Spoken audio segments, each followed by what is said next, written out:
आजचा रिस्पॉन्स काय राहिला वोटिंगसाठीचा तुमच्या प्रभागामध्ये किंवा तुमच्या वाशी विभागामध्ये? वाशी विभागामध्ये रिस्पॉन्स तर अत्यंत छान आहे. फक्त जे गरमी आहे आणि घामाने माणसं थोडीशी त्रासलेली आहे.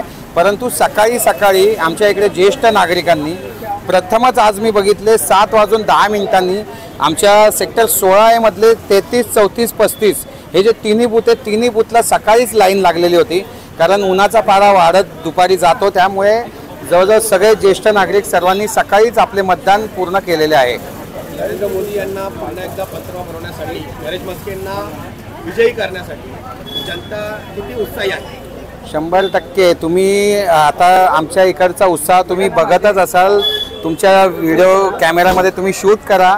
आमच्याकडे स्वयंस्फूर्तीने ही काय भाड्याने आणलेली माणसं नाही, ही आमच्या विभागातील या ठिकाणची माणसे आहेत आणि स्वयंस्फूर्तीने ती या ठिकाणी लोकांना मतदानासाठी मार्गदर्शन करण्यासाठी, स्लिप शोधून देण्यासाठी, त्यांचे नाव कोणत्या बूथवर आहे हे शोधून देण्यासाठी या ठिकाणी उपस्थित झालेले आहे. आणि नक्कीच नरेंद्र मोदीजींना निवडून आणण्याचं म्हणजे निवडून आलेले आहेतच. आम्ही 4 तारखेला ढोल कसे वाजवायचे, कुठे वाजवायचे, मिठाई कोणती आणायची ही तयारी आज आम्ही करत आहोत.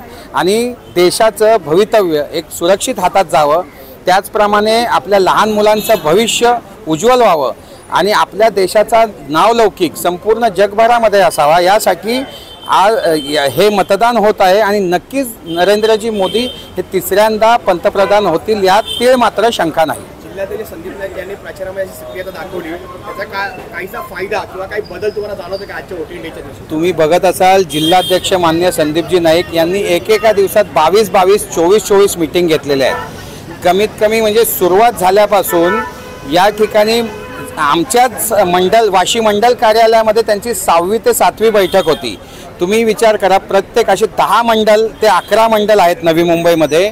प्रत्येक मंडल, प्रत्येक कार्यकारिणी अशा त्यांनी रोज बैठकांचा धडाका लावलेला आहे. प्रत्येक ठिकाणी त्यांनी चौक सभा घेतलेल्या आहे. अशा पद्धतीने जेव्हा आमचा एक नेता या ठिकाणी मेहनत करतो तर आम्हाला त्यांच्या मागे करावीच लागणार.